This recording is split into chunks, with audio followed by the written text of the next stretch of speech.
Alors, maintenant, qu'est-ce qui se passe si on a des espaces vectoriels? Ça, c'est intéressant.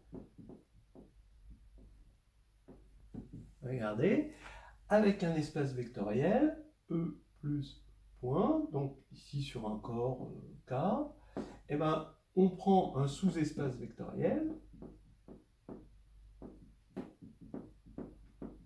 Donc là, c'est un espace vectoriel, un sous-espace vectoriel. En particulier, c'est un sous-groupe. Donc, on va avoir une structure quotient. D'accord? Puisque c'est un sous-groupe abélien. On a vu que quand c'était abélien, il n'y a plus rien à vérifier.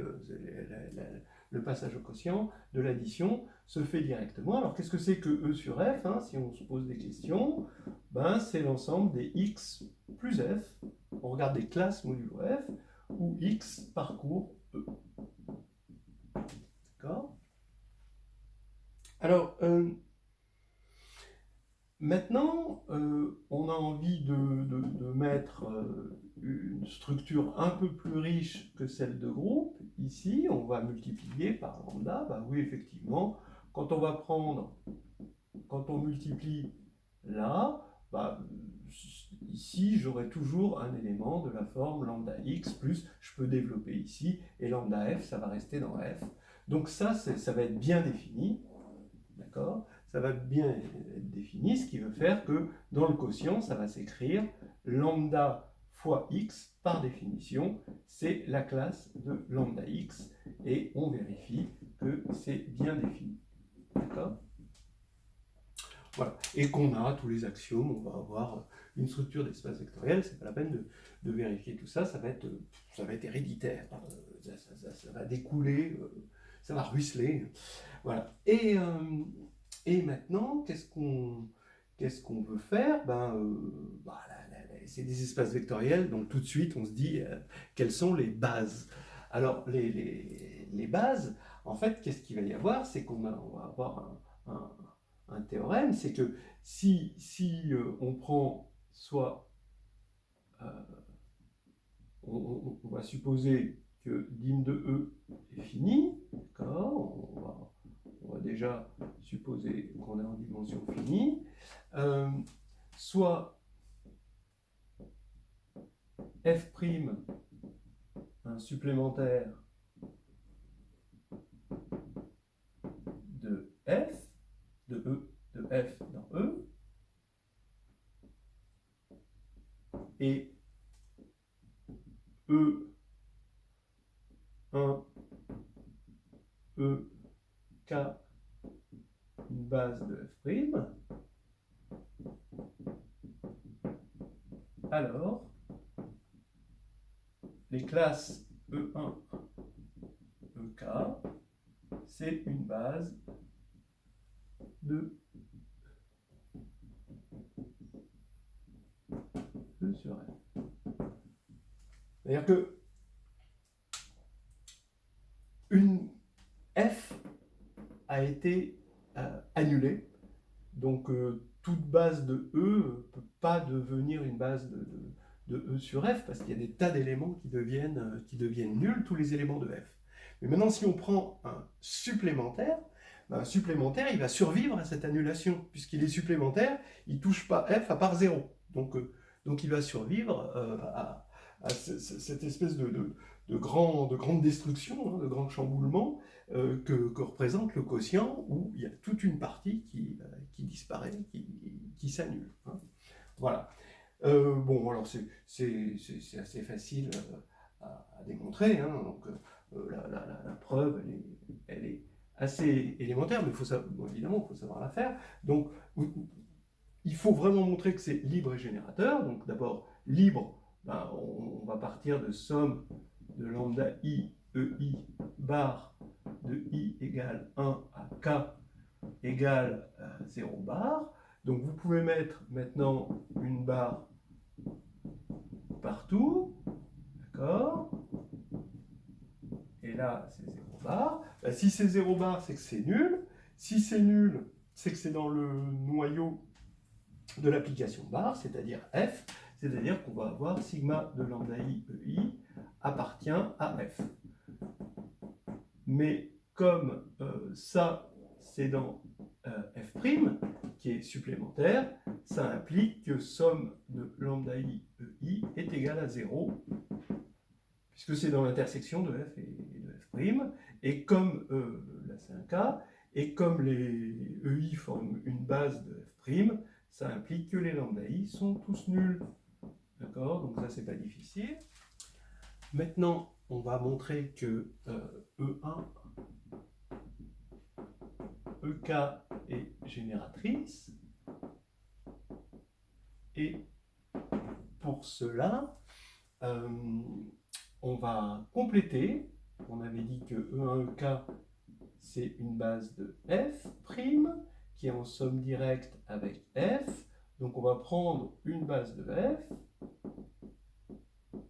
Voilà, E est dimension, quand E est dimension n. Et donc on va concaténer ces deux bases pour faire une base de E, puisque c'est en somme directe. Et maintenant, qu'est-ce qu'on va faire? Ben, on va montrer que c'est le générateur en prenant un x bar quelconque dans E sur F. On décompose en x en somme de lambda i ei i de 1 à n, puisqu'on a une base de E. Maintenant, on regarde ça, on applique la formule du quotient, ici, en mettant les barres partout, et maintenant, on se rend compte que tous les éléments de EI, les éléments de cette base sont dans F, et donc dans le quotient, hein, si X appartient à F, ça implique par définition que X bar, c'est 0. D'accord? Et d'ailleurs, c'est équivalent. Hein, d'accord? F, c'est exactement les gens qui s'effondrent hein, dans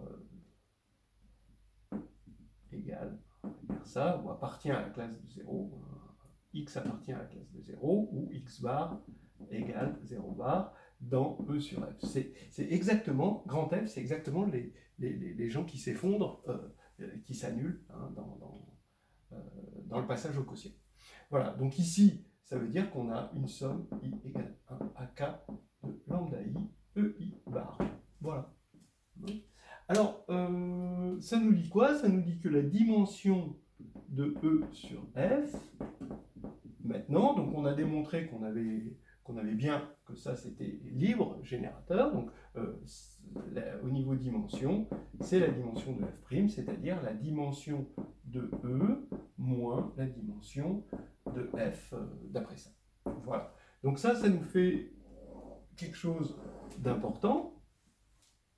D'abord, qu'on peut penser hein, un quotient ici, parce qu'on est dans l'espace vectoriel et qu'on a ce théorème de la base incomplète qui est vraiment voilà, qui est particulier aux espaces vectoriels. On ne peut pas le penser comme ça chez les groupes, mais on peut toujours penser un espace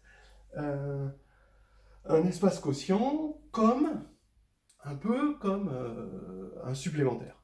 Sauf que on dit un supplémentaire, mais on dit l'espace quotient. Et ça, c'est vraiment quelque chose d'important et pour lequel ça vaut le coup de regarder les quotients dans les espaces vectoriels. Donc on va aller un petit peu plus loin là maintenant. Par exemple, donc si quand vous regardez, hein, vous allez regarder voilà, phi, un endomorphisme de E. D'accord? Et vous allez supposer que F est stable par phi. Maintenant, vous prenez votre base ici, la base globale de E, ici, E. Vous regardez la matrice de phi dans E, et qu'est-ce que vous allez voir? Vous allez voir que ici, vous allez avoir donc la base de F. Ici, donc vous allez avoir la base de F. Ici, vous allez avoir la base de F'. Et ici, la base de F'. D'accord? Ici F', ici F', F', F'. Et bien, le fait que F est stable par phi, ça veut dire que ici, on va avoir un bloc qui va être la matrice de l'induit phi induit sur F. D'accord? On va avoir un endomorphisme induit, et ici, on va avoir que des zéros. Maintenant, F', c'est pas parce que F est stable par phi que F' va être stable par phi, ça pas du tout. Donc ici, on va avoir un autre bloc diagonal, mais on va avoir un bloc triangulaire inférieur. Alors ça, on ne sait pas trop ce qu'on va avoir, mais ici, regardez, si vous, en gros, hein, je le fais intuitivement, mais après ça se dit avec des barres, etc.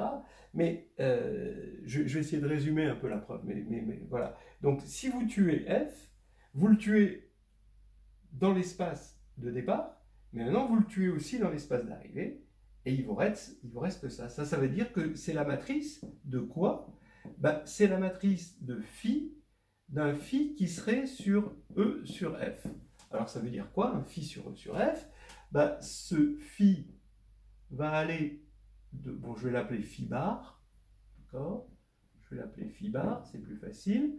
Mais dans la base E bar, celle qu'on a construite comme ceci, donc cette base-là, hein, E bar, d'accord?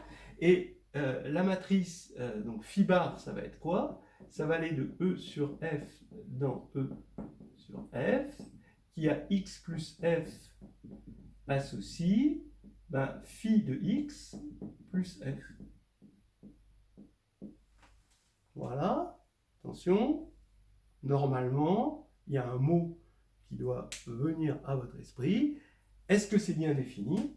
Parce que ici, j'ai pris une classe, mais là j'ai pris un représentant de la classe, petit x, et il faut vérifier que ça ne dépend pas du représentant. Donc si je prends un y qui est de la forme x plus quelque chose v avec v dans grand F, si je prends phi de x plus v, avec lui dans grand F, bah ça va faire phi de x plus phi de v par linéarité, et phi de v, puisque f est stable par v, bah ça va être phi de x, ça va être dans phi de x plus f. Donc ça ne dépend pas hein, du représentant choisi, et voilà sa matrice, et c'est là. Alors, une formule qui vient directement des structures quotientes dans les espaces vectoriels qu'on utilise tout le temps, c'est la formule du rang.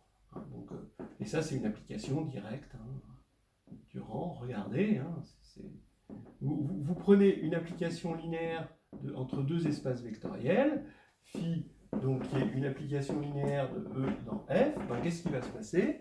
Ben, c'est ce qu'on avait dit dès le départ, hein, c'est la construction de départ, c'est-à-dire qu'elle va induire une application qui va être bijective, qu'on appelle l'isomorphisme canonique, entre E sur ker de phi et im de phi, d'accord? Donc c'est ce qu'on veut faire dès le départ, et ça va être une bijection.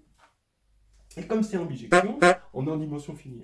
Hein. Donc les dimensions sont les mêmes, donc on a dim de E sur ker phi est égal à dim de im phi, et ça c'est ce qu'on appelle le rang de phi par définition, hein. Et ça, ben, on vient de voir que c'est la dimension de E moins la dimension de ker de phi, ce qu'on appelle la codimension de ker de phi. Donc voilà, c'est quand même quelque chose d'assez extraordinaire. Voilà, ça tombe tout de suite.